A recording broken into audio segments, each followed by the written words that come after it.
बिस्मिल्लाहिर्रहमानिर्रहीम। अस्सलाम वालेकुम नादरीन, आप यूट्यूब चैनल देख रहे हैं। मैं इमरान खान हूँ। नादरीन, इमरान खान साहब लेकर आए थे सुहेल अफरीदी साहब को दबाव बढ़ाने के लिए, लेकिन अब ऐसा दिखाई देता है कि सुहेल अफरीदी साहब ही दबाव में आ रहे हैं। यानी गंडापुर साहब की तरह ऐसा लगता है कि वो भी नॉर्मलाइज हो रहे हैं। गंडापुर शुरू में आए थे, बड़ी एनर्जी थी उनमें, वो बहुत सारी बातें करते थे, लेकिन उसके बाद फिर उनकी सोच बदल गई। सुहेल अफरीदी साहब ऐसा लगता है कि उसी ट्रैक पे हैं। देखिए, इसकी कुछ वजूहात होती है। नंबर एक तो जब आप हुकूमत में होते हैं तो आप कमज़ोर होते हैं, आपके हाथ पांव बंधे हुए होते हैं। हुकूमत से बाहर आप ज़्यादा मजबूत होते हैं। नंबर दो, पार्टी रहनुमाओं ने सुहेल अफरीदी का वैसे साथ नहीं दिया जैसे तवक्को की जा रही थी। नंबर तीन, सुहेल अफरीदी को नाकाम करने की कोशिशें सिर्फ पाकिस्तान की मिलिट्री एस्टेब्लिशमेंट ने नहीं की, बल्कि पाकिस्तान तहरीके इंसाफ के अंदर भी लोग हैं, बाहर तो हैं ही, अंदर भी लोग हैं जिन्होंने कोशिश की कि सुहेल अफरीदी को नाकाम किया जाए। फिर सुहेल के पास मौका था कि वो इमरान खान की हदायत पर अमल करते और बड़े पैमाने पर स्ट्रीट मूवमेंट का आगाज़ करते, नौजवानों को अपने साथ इकट्ठा करते। लेकिन अब ऐसा लगता है कि ये मौका ज़ाया होता हुआ नज़र आ रहा है। यानी जैसे ये मौका मिल गया था ना, ये बड़ा शानदार मौका था। एक दफ़ा एनर्जी आई थी सबके अंदर और ये कहा भी गया था कि नौजवानों की एक बड़ी शानदार तंजीम बनाई जाएगी, लोगों को इकट्ठा किया जाएगा, उनको मुत्तहिद किया जाएगा और फिर एक बड़ी ताकत खड़ी होगी। तो सुहेल अफरीदी, जिन्होंने इमरान खान साहब की रिहाई के लिए तहरीक चलानी थी, अब वो अपनी हुकूमत की बका के लिए भी कुछ हद तक मजबूर होते जा रहे हैं और ख़बरें भी चलवाई जा रही हैं, जिनमें बहुत सारी खबरें जाली भी हैं। ऐसा नहीं है कि सारी खबरें जो हैं वो ठीक हैं। खबरें चलाई जा रही हैं कि जनाब 50 बंदे सुहेल अफरीदी से नाराज़ होकर उन्होंने कोई अलग ग्रुप बना लिया। ऐसा नहीं है। ये तादाद इक्का दुक्का 5, 7, 10 तो हो सकते हैं, इतने ज़्यादा हो नहीं सकते। वजह यह है कि यहाँ पर वोट इमरान खान को पड़ता है। ये अरकान असेंबली में से बहुत कम ऐसे हैं जिनके कोई थोड़े बहुत अपने वोट भी हैं। ज़्यादातर इमरान खान के वोट पर जीत कर आए हुए हैं। तो ये मुमकिन नहीं है कि वो इमरान खान के ख़िलाफ़ जाकर कोई फ़ैसला कर लें। हाँ, इख्तलाफात हो सकते हैं, लेकिन ऐसी कोई बगावत वाली बात नहीं है। नाराज़गी एक अलग बात है। इस तरह तो PMLN के अंदर हर बंदा ही शहबाज शरीफ से नाराज़ है और मरीम नवाज़ से नाराज़ है कि वो हमारे काम नहीं करते, हमारी बात नहीं सुनती, हमें इज़्ज़त नहीं देते। लेकिन वो हुकूमत तो नहीं गिरा रहे, कोई बगावत तो नहीं कर रहे। तो यहाँ पे बगावत का इम्कान कोई नहीं है। लेकिन अब ये ख्वाहिश है पाकिस्तान की मिलिट्री एस्टेब्लिशमेंट की, वो खबरें भी बहुत अजीब तरीके से चलवाते हैं। तो पहले तो एक इसको अलग कर लेते हैं कि सुहेल अफरीदी के पास जो मौका था और शायद अब भी है, वो उस मौके से फ़ायदा नहीं उठा रहे। अगर वो नौजवानों को अपनी ताकत बना लेते तो पार्टी भी उनके पीछे खड़ी होने पर मजबूर हो जाती है और एस्टेब्लिशमेंट भी उनसे इज्जत के साथ बात करने पर मजबूर हो जाती। लेकिन वो नौजवानों को अपनी ताकत बनाने की बजाय दीगर एक्टिविटीज़ में लग गए। अब उसकी वजह से वो जो एक पावर उनके पास थी, जो एक मौका था, ऐसा लगता है कि शायद वो ज़ाया करते चले जा रहे हैं। अभी भी बहुत देर नहीं हुई है। अगर वो इस तरफ चलेंगे तो यहाँ उन्हें ताकत मिलेगी और यही ताकत उन्हें टेबल के ऊपर मजबूत करेगी। सियासतदान ने एंड ऑफ द डे बात ही करनी होती है। एक बात मुझे बड़ी ज़बरदस्त लगी थी नवाज शरीफ की और मरीम नवाज़ की। इन लोगों ने जब इनके ऊपर बुरा वक्त चल रहा था तो इन्होंने कहा था कि मुज़ामत होगी तो मफामत होगी। यानी अगर आपने एस्टेब्लिशमेंट के साथ बैठना है और उनको अपनी शराइत के ऊपर आपने लेकर आना है तो फिर आपको सख्ती के साथ डील करना पड़ेगा, अपनी ताकत शो करनी पड़ेगी। जब आप पावर शो करते हैं और वो दीवार के साथ लगते हैं तो फिर आपके साथ बैठकर बात करते हैं, आप टेबल के ऊपर आपकी पोजीशन बेहतर होती है। अदरवाइज फिर आप सिसकते रहते हैं, आप मांगते रहते हैं और वो आपको आसरा देते रहते हैं। ट्रक की बत्ती है, उसके पीछे उन्होंने आपको लगाना है और वो फिर आप लगे रहें, आपकी मर्जी है। तो इमरान खान के खिलाफ जो भी अभी जाएगा, फिलहाल वो उसका पाकिस्तान तहरीके इंसाफ में मुस्तकबिल कोई नहीं है। सियासी नुक्ता नज़र से भी उसको बहुत डैमेज होगा। तो एक और खबर भी चलवाई गई कि इमरान खान सुहेल अफरीदी से नाला हैं। अच्छा, ये खबर अब चली है। इमरान खान साहब की आखिरी मुलाकात हुए भी कोई 1 महीने से ज़्यादा शायद गुजर गया, यानी अप्रैल में कहीं पे कोई मुलाकात हुई थी। ये मई का महीना भी पूरा गुजर गया।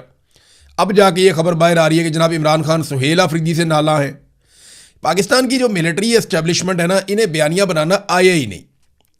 इन्हें समझ ही नहीं आई कि बयानिया बनता कैसे है, ना इनका दिमाग काम करता है। पाकिस्तान की यूथ बहुत आगे निकल गई है, नौजवान बहुत समझदार हैं। उन्हें समझ आ जाती है कि यार इमरान खान को मिलया कोई नहीं, ये खबर निकाल के चलवा रहे हैं मीडिया के ऊपर कि जनाब इमरान खान सुहेल अफरीदी से नाला हैं। तो ऐसे कैसे हो गया भाई? इमरान खान से उनकी बहन की मुलाकात करवाएं, किसी और की मुलाकात करवाएं, वो बाहर आकर बताए कि जनाब इमरान खान बहुत सख्त नाराज है सुहेल अफरीदी से और ये मामला हो गए। अगर तो ये कर सकते हैं तो ऐसे करें ना। इमरान खान से आपको पता है मुलाकातें बंद क्यों हैं? उसकी चंद वजूहात हैं। नंबर 1, आसिम मुनीर साहब से बर्दाश्त ही नहीं हो पा रहा कि उनके ऊपर तनकीद होती है, और वो तनकीद तभी होती है जब इमरान खान साहब से जेल में कोई मिलता है। तो आसिम मुनीर साहब की बर्दाश्त खत्म हो गई है और वो थक गए हैं, हार गए हैं इमरान खान के सामने कि इमरान खान का मुकाबला नहीं किया जा सकता। तो अब उन्होंने अपना एक फस्तायत अपना ली है कि मैं मिलने नहीं दूंगा। गैर कानूनी गैर आईनी हथकंडे अब शुरू हो गए। वैसे शुरू से ये चलते हैं, हमेशा पाकिस्तान में यही किया। पाकिस्तान की मिलिट्री एस्टेब्लिशमेंट ने, जर्नैलों ने ताकत के बलबूते भी किया जो किया।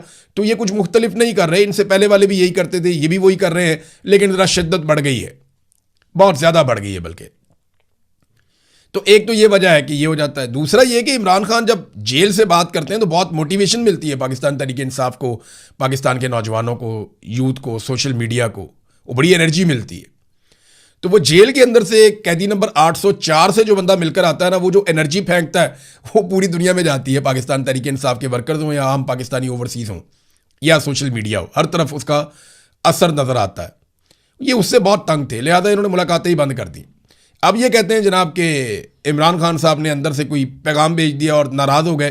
भाई कोई मिलेगा तो नाराज़ होंगे ना, ऐसे थोड़ी खबरें निकल जाती हैं। एक तो इनका दिमागी काम नहीं करता, कोई इस बात पे यकीन ही नहीं करेगा। अच्छा, जब तवज्जो आपकी इन चीज़ों पे होती है ना तो मेन चीज़ें आपके हाथ से निकल जाती हैं। मिसाल के तौर पे पाकिस्तान में जो गर्दिशी कर्जा है इस वक्त, देखें पाकिस्तान में सरमायाकारी के बारे में लोग पूछते रहते हैं। तो मेरी तो ख्वाहिश है कि पाकिस्तान में बहुत सारी सरमायाकारी जाए, लोग पाकिस्तान में पैसा लगाएं, लोग पाकिस्तान में कारोबार करें, पाकिस्तान की मईशत चलनी चाहिए। लेकिन हालात कोई नहीं है, क्योंकि वहाँ पे पाकिस्तान की मिलिट्री एस्टेब्लिशमेंट ने सारे इदारों को कंट्रोल किया हुआ है और जब चाहते हैं जिसका चाहते हैं बाजू मरोड़ के कारोबार तबाह कर देते हैं। अगर आपने उनके मफाद के खिलाफ या उनके मफाद के लिए आप काम नहीं कर रहे, आप उनको फ़ायदा नहीं दे रहे, तो वो आपके साथ कुछ भी कर सकते हैं। और अपने फ़ायदे के लिए उन्होंने देखे पाकिस्तान की क्या हालत कर दी है, तो किसी कारोबारी आदमी की वो क्या हालत करेंगे। फिर उनके नीचे छोटे छोटे बहुत सारे फ़िरौन बन गए हैं। जैसा कि मावराए अदालत वहाँ पे कत्ल कर दिया जाता है इंसानों को, बड़े पैमाने पर किया गया है। जैसा कि कोई आपके खिलाफ हो गया कारोबार में तो वो आपके खिलाफ कोई इल्ज़ाम लगाएगा, सीसीडी से आपको मरवा देगा, ये भी हो सकता है। जैसा कि जज को कह के आपका कारोबार छीना जा सकता है। जैसा कि किसी सहाफ़ी से आपकी लड़ाई हो गई है और वो सहाफ़ी एस्टेब्लिशमेंट का टाउट है तो वो आपका जीना हराम कर सकता है। तो बहुत सारी ऐसी चीज़ें हैं। आप जब तवज्जो आपकी यहाँ होती है ना, अब हालात तो चेक करें ना। सिर्फ गैस और बिजली की बद में पाकिस्तान के ऊपर जो गर्दिशी कर्जा चढ़ गया है वो 5100 अरब रुपए का है। 5100 अरब रुपए का गैस और बिजली में गर्दिशी कर्जा, ये रिकॉर्ड हो गया।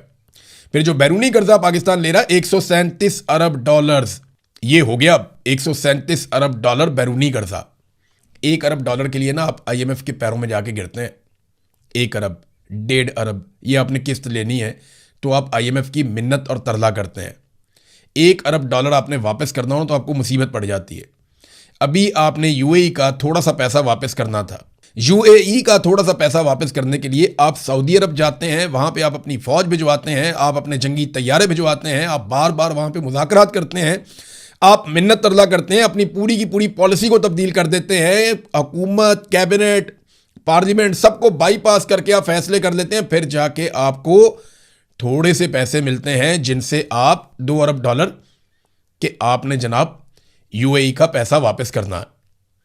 तो UAE का पैसा 2 अरब डॉलर वापस करने के लिए आपको इतने पापड़ बेलने पड़े।